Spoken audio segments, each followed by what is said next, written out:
madali mo siyang tignan. Tsaka pwede mo siyang lagyan ng mga kung anong 19 yung mga coins mo. Katulad po nito.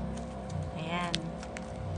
At least nakalagay po dito, hindi po masira po yung mga coins niyo. Pag marami na po kayong coins, ganito na lang po ang gawin niyo. Bumili po kayo ng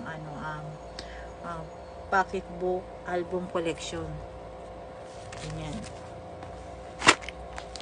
Kung marami na po yung mga coins. Nilagyan ko po siya ng number, kaso nga lang yung mga iba. 3 lang po nilagay ko dito. May mga number po yan. Ito naman po, pinaglalagyan ko dito yung mga parang gold na na coins. Pinagkaysa. Para madali mo siyang makita, kaya nilalagyan ko lang siya ng number. Para organize siya. Ganyan po. Makikita mo yung gusto mo.